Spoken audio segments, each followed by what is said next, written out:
Share మార్కెట్‌లో చిన్నపాటి స్పెక్యులేషన్‌తో షేర్లు డౌన్ అవ్వడం, పెరగడం చూస్తా ఉంటుంటాం. ఆ స్పెక్యులేషన్ నిరంతరం చేయలేరు.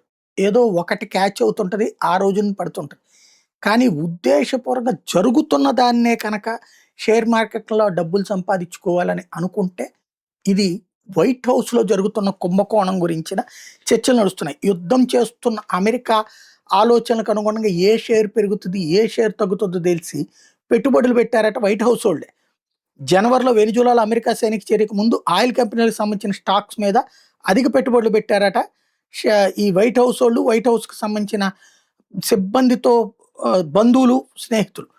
అట్లాగే మార్చి మొదటి వారంలో ఇరాన్ మీద అమెరికా దాడి జరగడానికి కొన్ని గంటల ముందు కొందరు వ్యక్తులు తమ గుర్తింపు బయటపెట్టకుండా ఇరాన్ మీద యుద్ధం దాడి జరగొచ్చన్న అంచనాలు వేసి పాలీ మార్కెట్ బెట్టింగ్ లాంటి కాంట్రాక్ట్‌ల మీద భారీగా పెట్టుబడులు పెట్టి లాభాలు సంపాదించారట.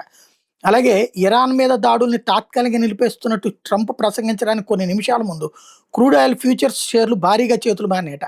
ఆ ప్రకటన తర్వాత చమురు ధరలు పడిపోయినాయట. చరిత్రలోనే అతిపెద్ద ఇన్సైడర్ ట్రేడింగ్ కేసులో ఇదొకటి అయ్యే అవకాశం ఉందన్నట్టు ఇప్పుడు అమెరికా చట్టసభ సభ్యులు మాట్లాడుతున్నారు. ఆహ్, ఇదంతా కూడా ఇన్సైడర్ ట్రేడింగ్ జరుగుతోంది. నిష్పక్షపాత మార్కెట్‌లు ఉండాల్సిన చోట ఇట్లా జరుగుతోంది. వైట్ హౌస్ సిబ్బంది రహస్య సమాచారాన్ని లీక్ చేస్తున్నారు అన్నటువంటి ఆరోపణలు ఇప్పుడు పెద్ద ఎత్తున వచ్చేటప్పటికి అమెరికా అధ్యక్ష కార్యాలయం మాత్రం దాన్ని తోసిపుచ్చుతోంది. సున్నితమైన సమాచారంతో ముడిపడి ఉన్న ఫ్యూచర్స్ మార్కెట్‌లో మదుపు చేయొద్దని తాజాగా వైట్ హౌస్ తమ సిబ్బందిని హెచ్చరించింది. దీంతో ఈ అనుమానాలకు మరింత తావిస్తోంది.